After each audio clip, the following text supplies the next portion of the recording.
ये ड्राइवर मालिक की बीवी को अचानक से किस करने लगता। लड़की को कुछ समझ नहीं आता, लेकिन उससे पहले ही उसका पति आ जाता। पति उसे बोलता, ये तुम्हारा होंठ के लिपस्टिक को क्या हुआ। लड़की बात पलटने के लिए उसे बोलती, आज मुझे शॉपिंग करने जाना है। आदमी साफ मना कर देता और उसके ड्राइवर को बोल देता इसे लेकर जाने के लिए। रात को लड़की नए कपड़े पहनकर आती, जिससे इसका पति इसके क्लोज आए। आदमी साफ मना कर देता और चुपचाप सो जाता। अगले दिन आदमी कुछ काम से 2 दिन के लिए बाहर जा रहा होता है और पत्नी को बोलता, तुम्हें कुछ भी काम हो तो हमारे ड्राइवर को बोल देना। इस बार ड्राइवर लड़की के पास आता और उसे बोलता कि मैं तुमसे बहुत प्यार करता हूँ। लड़की साफ मना कर देती और बोलती, तुम्हें पता है कि मेरी शादी हो चुकी है। लड़का उसे बताता कि तुम्हारा पति तुम्हें पसंद नहीं करता। अगर तुम्हें यकीन नहीं हो तो डिग्गी में बैठो, मैं तुम्हें सामने से दिखाता हूँ। मालिक आता और ड्राइवर को बोलता, मुझे एयरपोर्ट नहीं बल्कि तुम्हें पता है मुझे कहाँ जाना है। ये आदमी किसी और लड़की को पसंद कर रहा होता है और तभी ड्राइवर डिग्गी खोलकर इसकी सच्चाई बता देता। लड़की ड्राइवर को थैंक यू बोलती उसकी आंखें खोलने के लिए और फिर वो दोनों एक दूसरे से ही शादी कर लेते हैं। ये लड़की को किसी ने हजारों टेलीफोन्स वाले रूम के अंदर बंद कर दिया होता है। वो एक एक करके सभी टेलीफोन्स को कॉल करके ट्राई करती, मगर सामने से उसी का ही आवाज रिपीट होता। लड़की को कुछ समझ नहीं आता कि उसके साथ क्या हो रहा है और तभी अचानक उस टेलीफोन में से पानी निकलने लगा। देखते ही देखते अब सभी फोनों में पानी आने लगता और रूम में पानी भरने लगता। वो सेलिंग के ऊपर देखती तो एक उल्टा लटका हुआ टॉयलेट होता और तभी उसे एक टेलीफोन में से कागज मिलता जिसमें कुछ नंबर लिखे होते। लड़की बिना टाइम वेस्ट किए वो नंबर को टेलीफोन में डायल करती और तभी उसमें से एक से सिंक ओपन हो जाता। पानी रूम से बाहर जाने लगता और थोड़ी ही देर में रूम खाली हो जाता। लड़की अपने बाल को ऊपर करती और तभी उसे याद आता कि मैं तो एक वर्चुअल रियलिटी गेम खेल रही थी।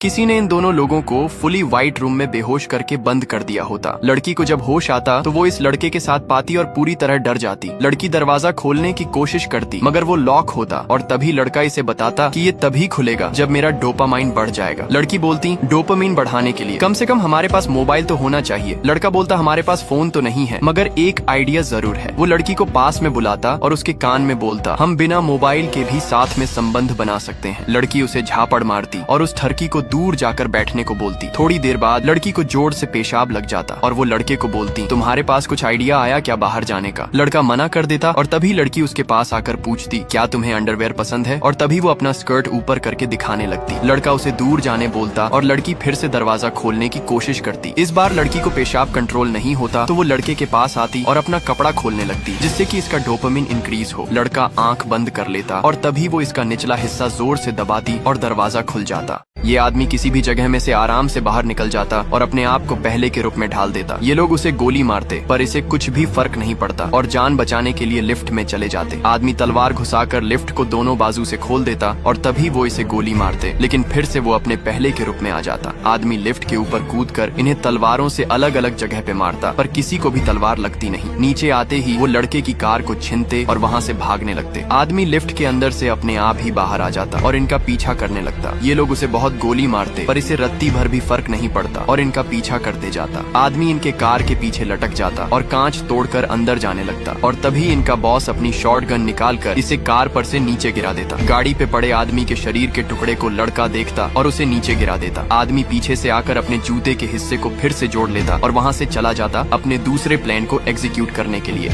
एक पुलिस प्रमुख से जो खुद को सबसे गहरी जेल में बंद कर लेता है और चाबी बाहर फेंक देता है। उसका साथी उसे समझाता है कि कोई पागलपन न करे, मगर पुलिस प्रमुख वो 2 शब्द बोल देता है जो वहाँ सबसे बड़ा अपराध है, बाहर जाना। असल में इस अंडरग्राउंड समाज में एक सख्त नियम है, अगर कोई इंसान बाहर जाना कह दे तो उसे सजा के तौर पर जमीन की सतह पर भेजा जाता है, जहाँ जहरीला माहौल उसे मार डालता है। अब तक जो भी गया कभी लौट कर नहीं आया, लेकिन पुलिस प्रमुख ने ये खतरा जानबूझकर उठाया क्योंकि उसकी पत्नी 3 साल पहले इस कानून का शिकार हो चुकी थी। उसकी पत्नी ने सबके सामने चिल्लाकर कहा था कि बाहर की दुनिया खूबसूरत है, लेकिन सरकार ने झूठी तस्वीरें दिखाकर लोगों को नीचे कैद करके रखा है। जब किसी ने उसकी बात पर ध्यान नहीं दिया, उसने खुद ही बाहर जाना कह दिया और पुलिस प्रमुख को ही उसे सतह तक पहुंचाने की जिम्मेदारी मिली। लोग स्क्रीन पर देख रहे थे, मगर जैसे ही उसकी पत्नी सतह पर पहुंची और कैमरा साफ किया, 2 कदम चलने के बाद ही जमीन पर गिर पड़ी। सबने मान लिया कि बाहर जाना मतलब मौत, लेकिन पुलिस प्रमुख जानता था अगर उसकी पत्नी जिंदा होती तो वो कैमरा साफ कर देती, मतलब कुछ तो गड़बड़ है। सच जानने के लिए उसने भी बाहर जाना कहा और उसे भी सतह पर भेज दिया गया, लेकिन जैसे ही वो ऊपर पहुंचा उसके होश उड़ गए। बाहर की दुनिया वाकई सुंदर थी, हरियाली से भरी और पक्षियों से गुलजार। वो कैमरा साफ करने के लिए दौड़ा ताकि अंदर वालों को भी सच पता चल सके, मगर अंदर वाले अब भी उसे बंजर जमीन जमीन पर चलते हुए देख रहे थे क्योंकि कैमरा फेक था। धीरे धीरे उसकी तबीयत भी बिगड़ने लगी। उसे शक हुआ कि जहर बाहर नहीं बल्कि उसके सूट में है। उसने रिस्क लिया और अपना हेलमेट उतार दिया और वहीं अपनी पत्नी के पास गिर पड़ा। लेकिन कहानी यहीं खत्म नहीं होती। एक महिला को शक हुआ कि उसने हेलमेट क्यों उतारा। वो समझ गई कि इसके पीछे कोई राज है। वो पुलिस प्रमुख के साथ एक गुप्त सुरंग में गई थी जहाँ दीवारों पर रहस्यमय चित्र और एक विशाल खुदाई मशीन थी। वहाँ उन्हें एक हार्ड ड्राइव मिली जिसमें असली दुनिया की रिकॉर्डिंग थी, बाहर की दुनिया का सच। पुलिस प्रमुख ने सबूतों को नष्ट करने की कोशिश की मगर उसका साथी नहीं माना। उसी बीच पुलिस प्रमुख को सतह पर भेज दिया गया। अब वो महिला उस सुरंग के नीचे की तहकीकात करने गई जहाँ पानी भरा था और वो डर के बावजूद नीचे उतरी। इस बीच बिजली घर में गड़बड़ हो गई। महिला ने जान जोखिम में डालकर जनरेटर ठीक किया। उसकी बहादुरी देखकर मेयर ने उसे पुलिस प्रमुख बनाने का प्रस्ताव दिया मगर उसने ठुकरा दिया क्योंकि वो जानती थी कि ये दुनिया